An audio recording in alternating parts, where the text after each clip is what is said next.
la première intervention liée au thème.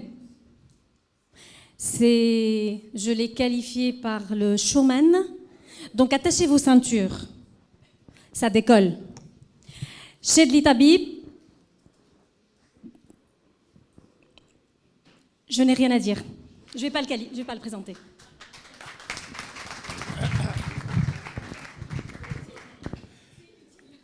Maha dit merci à tout le monde. Moi, je vais dire encore merci à tout le monde. À vous, mesdames, à vous, messieurs. Et on se casse la gueule. Et à tout le monde, y compris à moi-même, parce que je viens de me sauver la mise. Maha, tu me donnes combien de temps? 3 quarts d'heure. On avait prévu 30 minutes. J'ai volé un quart d'heure. Il faut toujours commencer par demander plus pour avoir ce que l'on veut. C'est le principe même de l'animal. L'animal, c'est quelque chose qui vit avec des choses que l'on connaît. Chacun d'entre vous, toutes et tous, vous avez cet animal. Eh oui, vous avez l'animal qui est en vous, et cet animal veille à votre sécurité, à votre survie, par l'apprentissage. Eh bien, la société dans laquelle on est aujourd'hui est une société qui ne peut se développer que grâce à l'apprentissage. Mais il y a une chose dont j'ai besoin, qu'on ne m'a pas donnée, mais que je vais demander, c'est le petit animal qui fait bouger les slides. Il suffit de souhaiter. Alors, je ne sais pas pourquoi la présentation elle est comme ça. Ce n'est pas celle que j'ai faite. Alors, mon job jusqu'à présent était de diriger des sociétés. J'ai été patron marketing de grands groupes et il m'est arrivé plus d'une fois de restructurer des organisations. C'est-à-dire faire qu'une organisation organisée d'une manière donnée puisse améliorer ses résultats, améliorer sa présence dans le marché et améliorer surtout le bien-être de ses salariés. Parce que sans bien-être d'un salarié, point de résultat. Vous ne pourrez jamais avoir des résultats dans une boîte si les gens ne sont pas heureux, s'ils ne sont pas bien dans leur peau. Et c'est vrai pour un pays. C'est pour ça qu'on a plein de fuites de talents, avec des nombres, des milliers de talents qui sont en train de fuir les pays émergents, dont on fait partie d'ailleurs. Alors, d'où on vient?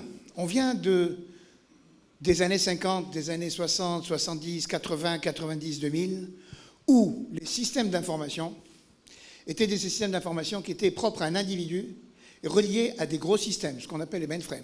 Mainframe, c'est-à-dire gros systèmes. Et comme l'homme était connecté à travers des écrans, il n'avait aucun moyen de mémoriser son action, si ce n'est d'avoir des actions transactionnelles, c'est-à-dire un numéro de compte, une comptabilité, une paye, une gestion commerciale. Cette organisation du système d'information détachait l'homme de toute implication personnelle. Il était introducteur d'informations, mais aucunement générateur d'informations. Il introduisait quelque chose dans quelque chose. Et ce quelque chose était utilisé par des gens qui étaient censés être beaucoup plus intelligents que lui pour pouvoir sortir le meilleur de cette information. Donc on était dans des organisations qui étaient en line. Vous savez ce que ça veut dire une organisation en line? C'est-à-dire le chef, le sous-chef, le sous-chef, le sous-chef, jusqu'au sous-sous-sous-sous-chef. Donc des organisations hyper hiérarchisées, où le pouvoir était le savoir. J'ai le pouvoir, donc j'ai le savoir. Et j'ai le savoir, je me le garde, je ne le donne pas, et je garde le pouvoir. Oui, mais ça continue à exister encore. Ça n'a pas disparu. Et on est passé à un autre stade. Au stade où j'ai ma machine, je mets des choses dedans, mais elle est connectée sur quelque chose qui est à distance, et avec ce quelque chose à distance, j'échange avec lui, et j'essaye d'avoir le meilleur du traitement dont j'ai besoin, et dont l'entreprise aussi a besoin. Oui, mais là, on a commencé à se dire, oui, mais problème, on est arrivé à la période du réseau, où on a commencé à interconnecter des gens entre eux, et on a commencé à se dire, les organisations sont en train de changer. Pourquoi? Parce que les gens échangent entre eux, sans passer par le chef et les galons, et comme ils ne passent pas par les chefs et les galons, donc les décisions commencent à fuir au management et au pouvoir. Et le pouvoir commence à se dire, oui, mais l'information est échangée entre les gens, et comme les gens échangent entre eux, eh bien, ils peuvent prendre des décisions et aussi fuir au pouvoir. Mais ce qu'ils ont oublié, c'est que ça a développé le savoir. Ça a permis au savoir de circuler. Et les managers qui n'ont pas pris conscience de ça, eh bien, ils ont été éjectés. Éjectés du circuit d'eux-mêmes. Ils se sont éjectés d'eux-mêmes. Personne ne les a éjectés. Et cette marginalisation structurelle a généré une chose, c'est la création de clans. La structure multitribale dans les organisations, les jeux d'influence par groupe qui ont généré de la créativité et de la richesse dans l'entreprise. Cette richesse nous a amené à observer à travers des études et à travers les grands gourous des organisations. On parle d'organisation matricielle, mais c'est quoi une matrice? C'est quoi une matrice? C'est un ensemble de variables qui appartiennent à un domaine donné, et ce domaine donné a un comportement donné. Oui, mais quand vous avez plusieurs domaines donnés qui ont plusieurs comportements donnés, la résolution du problème devient complexe, difficile. Donc, ce qui veut dire que les organisations que l'on connaît aujourd'hui sont des organisations qui sont volatiles. On se réunit ensemble aujourd'hui pour traiter d'un sujet avec un directeur commercial, une personne de l'accueil, quelqu'un de la logistique, quelqu'un de la finance, quelqu'un du marketing, à des hiérarchies différentes. Et celui qui va gérer le groupe, ça va être peut-être le gars qui est en ligne N-10. Ce qui veut dire que le pouvoir n'est plus au niveau du galon, mais il est au niveau du savoir. Et c'est la grande révolution organisationnelle à laquelle on a assisté. C'est-à-dire que le pouvoir n'est plus dans les mains de celui qui a le pouvoir qu'on a décidé et qu'on a nommé comme ayant le pouvoir. Non, le pouvoir appartient à celui qui sait résoudre un problème et qui sait faire travailler des gens ensemble pour résoudre un problème. Donc la fonction relationnelle, la fonction d'échange, la fonction d'enrichissement est devenue une fonction essentielle dans le devenir de l'homme. Donc la fonction communication et communicant de l'homme est enfin devenue mature. Alors, je passe maintenant à l'évolution suivante. Ça, c'est la première évolution. Première évolution, c'est interconnexion des systèmes et permettre de transporter des informations à travers des réseaux. Donc la première chose, c'est interconnexion et transport. Deuxième chose qui s'est produite, c'est la téléphonie. Qui est-ce qui a un iPhone? Un iPhone, pas autre chose. Oui, voilà. Alors, vous avez vu le téléphone des années 90, comment il était? Une machine à coudre, hein? Ou un fer à passer. Mais vous voyez ça? Ça a révolutionné l'homme. Vous savez pourquoi il a révolutionné? À cause d'un tout petit truc de minuscule, de rien du tout. Vous voyez cette petite touche-là? Vous la voyez là? Celle-là, vous la voyez? Celle que l'on touche avec le doigt là. Les anthropologues, à qui appartient ce téléphone? Les anthropologues ont travaillé là-dessus, et c'est comme ça que c'est né. Parce que la nature humaine, l'être humain, l'animal dont j'ai parlé tout à l'heure, l'animal découvre tout avec le bout du doigt. Ça, vous voyez ça? Ça, vous voyez? Un singe, quand il s'adresse à quelque chose pour savoir ce qu'il y a, pour éviter de se faire mal ou pour se nourrir, il va aller chercher avec le petit bout du doigt. Et c'est le fait d'aller chercher avec le bout du doigt, qu'il va décider de l'action et de la position qu'il va prendre lui par rapport à cet objet qu'il va voir. Ça commence à chauffer là. Hein. Donc, cette connaissance, cette découverte anthropologique de définition de l'accès à l'information, l'accès à la recherche de l'information non connue, non maîtrisée, à découvrir, s'est faite à travers ce petit bitonio de merde qui a changé tout le comportement des gens. Et ça a permis de faire quoi? De paginer, parce que l'être humain pagine, et la pagination ne nous quittera jamais. Avec le doigt, on fait « viens ». Avec le doigt, on fait « va-t'en ». Avec le doigt, on se gratte. Avec le doigt, on met dans l'oreille, dans le nez, et peut-être ailleurs aussi.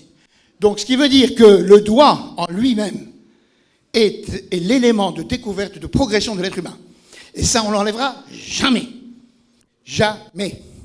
C'est pour ça que quand vous prenez un bébé, je suis grand-père d'une petite gamine qui a 18 mois, quand je lui donne le téléphone pour voir comment elle se comporte, parce que moi je suis un animal qui aime bien découvrir le comportement des animaux et de ses semblables, ce que j'aime toujours apprendre, la première réaction qu'elle fait, c'est son doigt sur le truc. Elle ne sait rien, la petite. 18 mois, que dalle. Elle n'a même pas encore vécu. C'est génial. C'est génial. Mais combien de personnes ont conscience de ça? Allez, on va faire un vote. Levez la main ceux qui avaient conscience de ça. Allez. Allez-y. Allez-y. Allez-y. Osez le faire. Allez-y. 2, 3, 4, 5, 6. Je sais compter très vite. J'adore les chiffres, ils sont arabes. 12. Bien. Mais vous imaginez combien on est? On monte un cheval, mais on ne le voit pas. On est sur une vague et on ne la voit pas. Et ce que je veux faire ce matin, c'est vous sortir de votre torpeur. Prendre conscience de là où vous êtes. Là où vous habitez. Je ne veux rien vous apprendre. Il n'y a rien à apprendre. Ce que je veux, c'est vous perturber, vous faire chier. Voilà ce que je veux. Donc la suite. On m'appelle l'emmerdeur. J'ai jamais pu être manager parce que je suis un emmerdeur. En vrai, j'ai rien à foutre de tout. Alors, on va être de plus en plus connectés. C'est-à-dire que tout ce que vous avez chez vous, autour de vous, savez-vous une chose, c'est que les gros constructeurs de bagnoles sont en train de vous préparer des bagnoles qui vont vous dire « Hé, oh Coco, t'es fatigué. Je prends la main. » Parce qu'aujourd'hui, avec le développement du visuel, de l'analyse visuelle et comportementale, on arrive à savoir dans quel état on est. Aujourd'hui, on commence à voir des bagnoles qui disent « attention Coco, ta conduite n'est pas bonne. » Moi, la mienne me dit ça. Hein. C'est pas une bagnole qui coûte 200 000 €. Hein. Mais elle me dit « attention Coco, tu n'es pas attentif. » Ce vers quoi on va, c'est des conseillers qui vont nous dire « fais comme ci, fais comme ça, je te suggère ça, je te suggère ci. » Et ces suggestions vont nous faire développer autre chose, comme disait Neige tout à l'heure, autre chose de plus humain, plus utile à nous. Et ces choses qui sont connectées vont non seulement nous faciliter des choses entre nous, mais permettre aussi de tirer des conclusions, de tirer des analyses, des synthèses qui vont améliorer notre bien-être.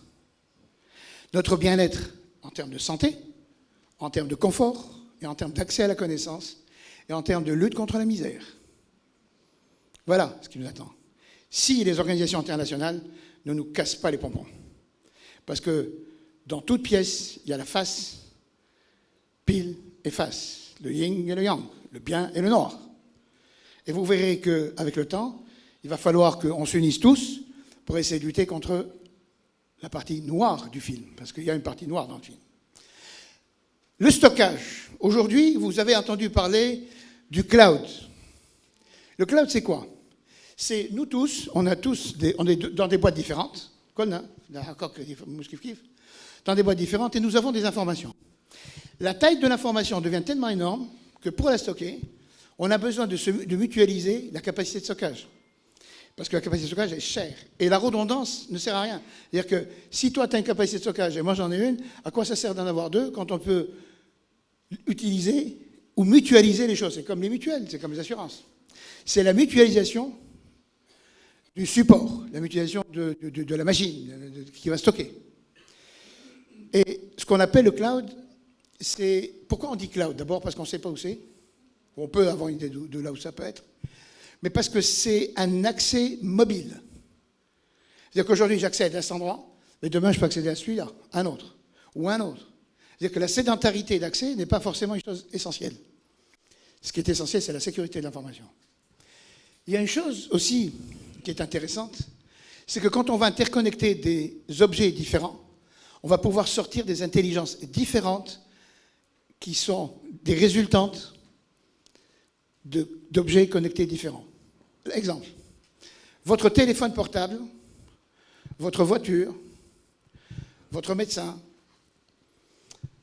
votre cuisine, votre maison, il y a des informations qui sont données par ces différents éléments d'accès qui, quand on les connecte entre elles, on les met en relation entre elles, peuvent donner des conclusions sur votre comportement.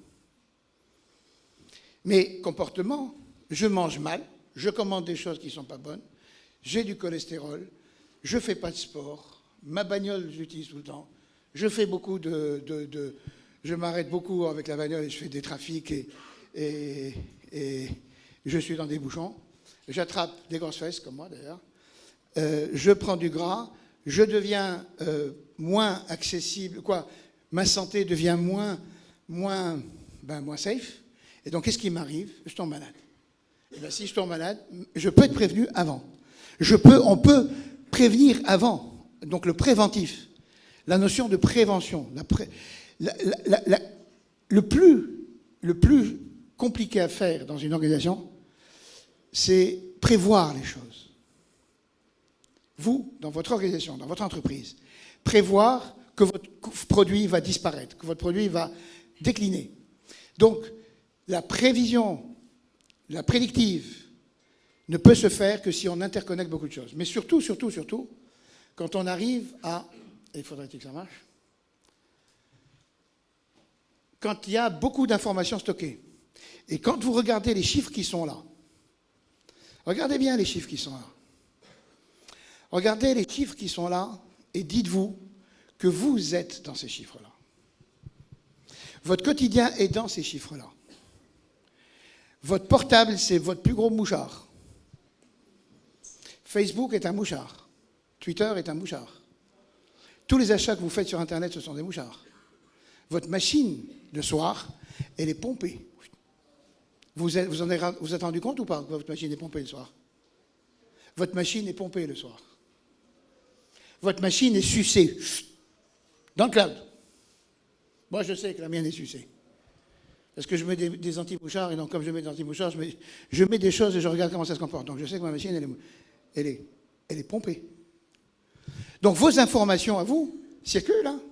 Quand vous êtes sur Facebook et vous envoyez des images et vous envoyez ce que vous avez fait, j'ai mangé une glace, j'aime bien les glaces, j'ai été à tel resto, j'ai fait telle chose, vous croyez que ça passe inaperçu, ça?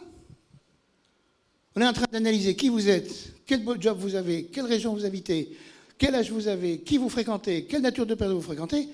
Et un jour, vous avez quelqu'un qui vous envoie un truc vous disant « Madame, nous avons une paire de chaussures vachement sympa, qui vous va très bien, et voulez-vous l'acheter ?» Oui, mais pourquoi pas autre chose? Pourquoi pas autre chose? Oui, mais problème aussi. De l'autre côté, le fait d'être sur Facebook, je rentre dans des communautés. Je connais des gens. Je développe mon savoir. Je développe la quantité d'informations que j'ai. Très bien, mais qu'est-ce que j'en fais?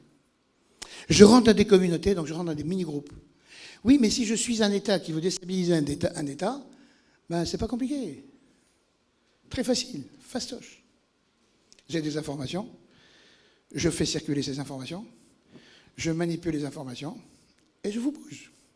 Oui, mais vous êtes dans une société multinationale qui est en train de produire des produits technologiques, et vous avez un concurrent qui s'infiltre chez vous, à travers les réseaux sociaux, à travers un de vos salariés.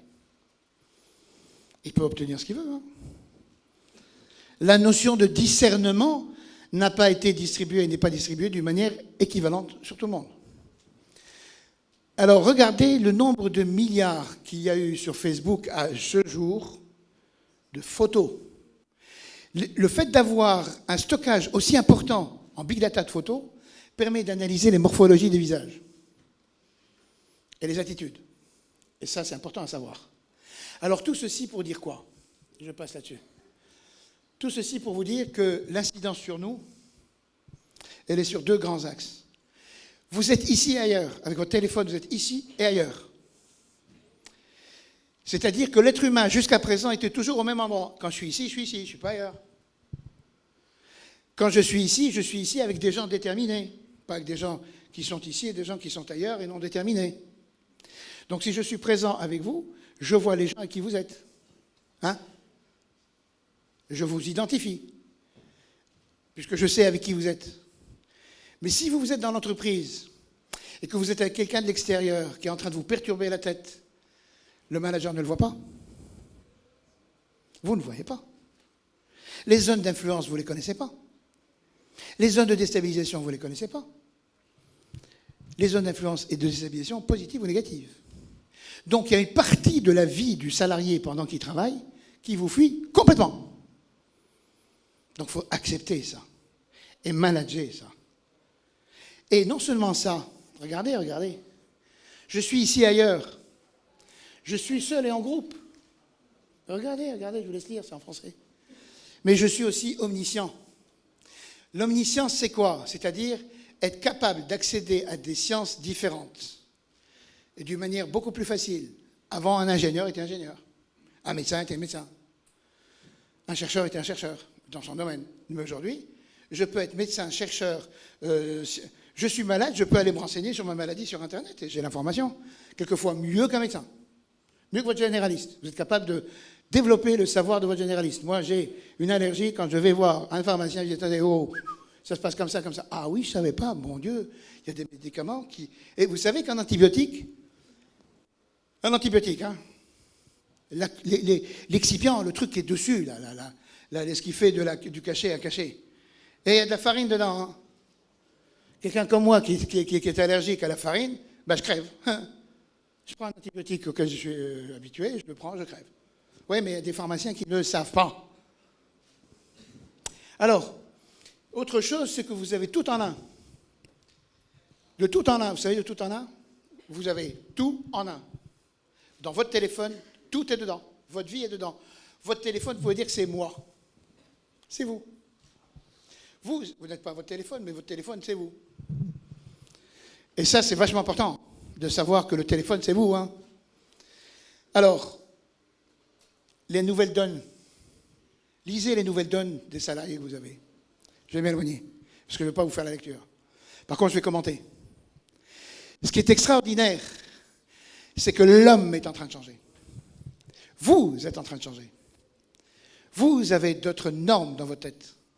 Vous avez d'autres valeurs. Vous acceptez des choses que vous n'acceptiez pas avant. Vos croyances changent. Vos enfants ont des croyances qui changent profondément. Donc la hiérarchie des croyances, la hiérarchie des valeurs, la hiérarchie des positionnements, la hiérarchie des préférences est en train d'être bousculée. Mais comme on est dans une foule, on est tous dans une foule dans la vie, on ne voit pas les gens autour. Pour voir les gens autour, il faut monter un hélicoptère. Et c'est ce que j'essaie de faire là. De vous faire prendre l'hélicoptère. Décalquer un peu la cervelle. J'ai besoin d'eau. S'il y a quelqu'un qui peut me voir un peu d'eau, ce serait gentil. Donc, excusez-moi, j'ai un problème de voix.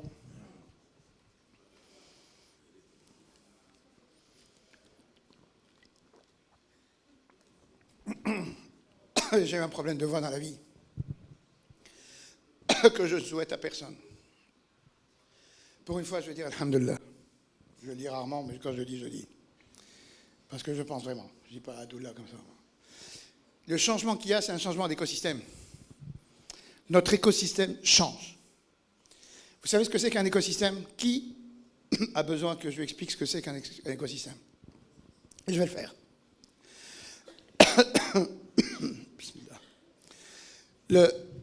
Un écosystème, c'est tout l'environnement, qu'il soit politique, économique, religieux, de mœurs, de morale, pouvoir, juridique.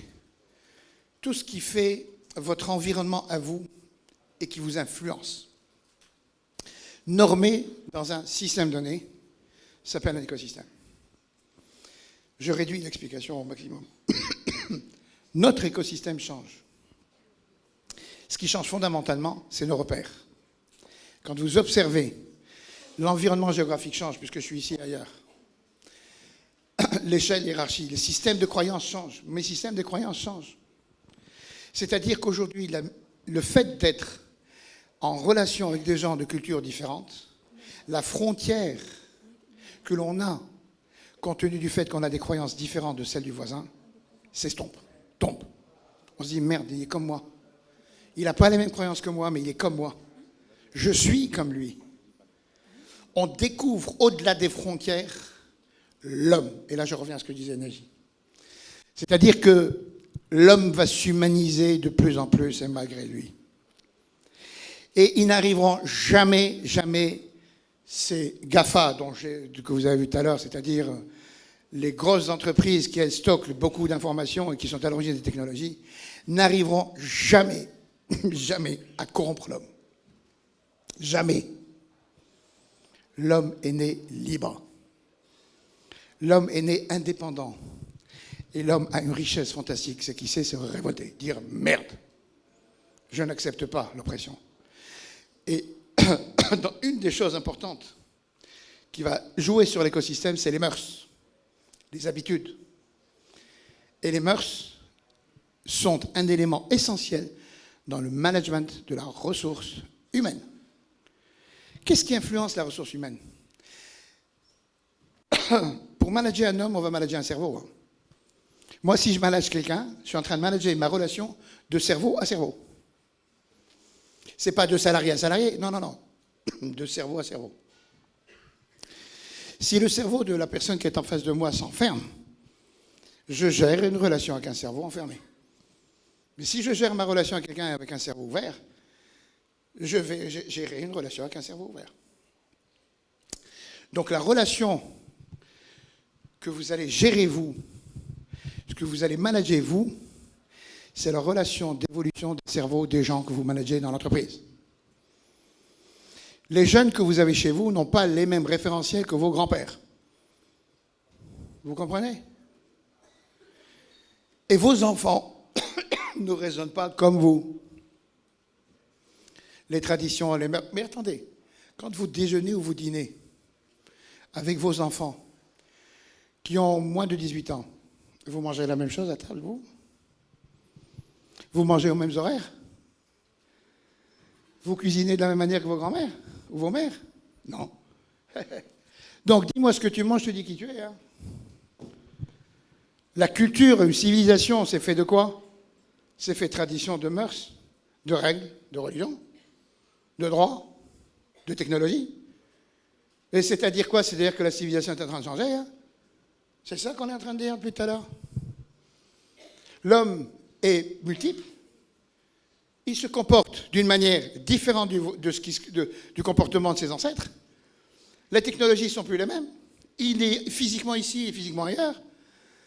Il est avec une tribu, il est tout seul. Il est dans l'entreprise, mais il est chez lui. Mais attendez, rendez-vous compte, vous êtes dans un monde différent. Mais complètement différent. Vous ne pouvez pas rester identiquement à vous-même dans un monde différent. C'est impossible. Ou vous allez vous tuer.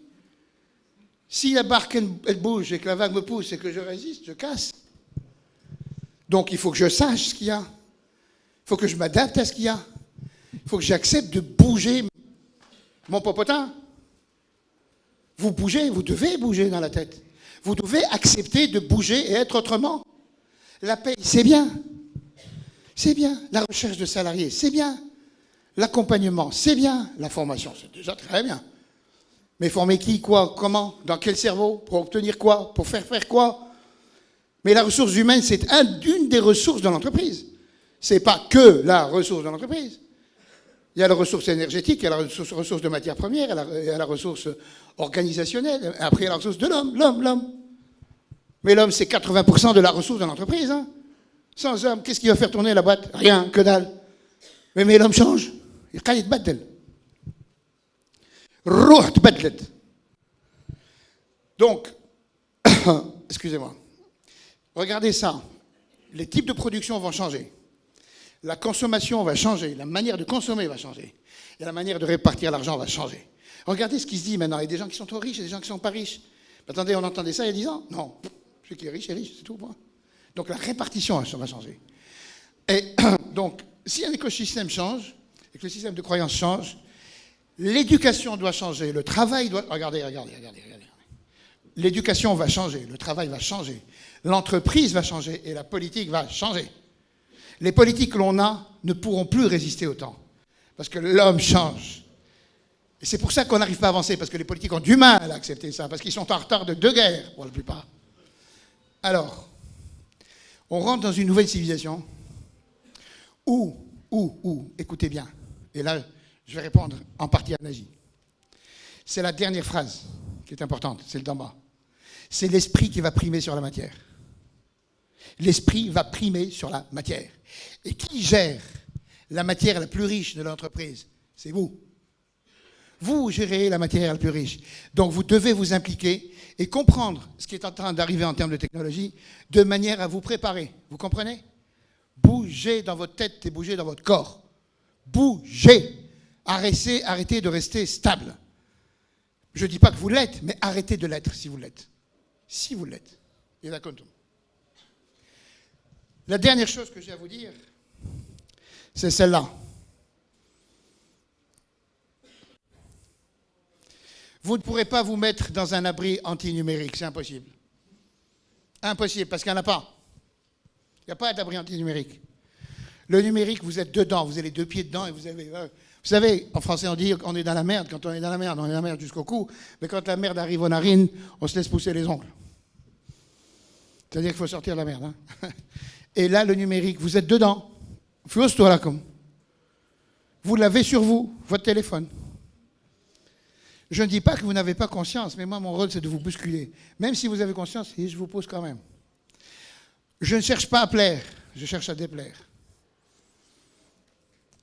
Alors, dernière chose. Il y a toujours une dernière avant une dernière, vous savez. Hein. Voilà. Ce slide-là, il va vous être disponible pour savoir comment fonctionne un cerveau. C'est un gros résumé, hein. Un très gros résumé. Hein. La question que vous avez à vous poser à partir d'aujourd'hui, c'est quel lobe du cerveau va se développer dans les années qui vont venir. Si vous avez conscience de quel lobe va se développer dans les années qui vont venir, vous allez comprendre comment il va falloir manager les gens. Vous comprenez ce que je dis? Est-ce que c'est clair ce que je dis? كان تسلقوا كي العسكر كان تسلقوا البقعه اللي في الدماغ انها هي اللي باش تتطور وباش تخدم اكثر باش تنجموا ما نعرفش نقولها بالعربي manager, vous allez pouvoir manager les gens. Saïrou, ou en plus, conseiller le management et développer le management. Cherchez qu'est-ce qui va se développer, quel est le lobe. Les gens qui travaillent sur le cerveau, c'est des gens qui savent très très bien, mais vous, posez-vous la question. Est-ce que quelqu'un, un jour, dans votre vie, vous a posé cette question? Celui à qui on a déjà posé cette question, lève la main. Allez, levez la main. Qui s'est posé un jour la question, ou qui vous a posé un jour la question, comment fonctionne le cerveau? Quels sont les lobes qui fonctionnent dans le cerveau? Merci. 1. Combien? 2. 3. 4. Eh bien, je vous remercie.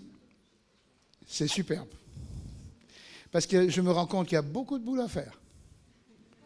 J'espère que vous m'avez suivi dans mes pérégrinations. J'espère que vous avez compris le fond. Il y a plusieurs messages dans ce que j'ai dit. Et je vous redis pour la 3e année, faites chier vos DG. Faites-les chier. Emmerdez vos DG. Emmerdez-les. Poussez-les. Poussez vos DG. Ils vont vous apprécier. Les meilleurs amis, ce sont les gens qui vous dérangent. Ce n'est pas les gens qui vous plaisent ou qui vous disent des gentillesses. Donc dérangez-les, faites-les chier royalement. Ils ont besoin de ça, les mecs.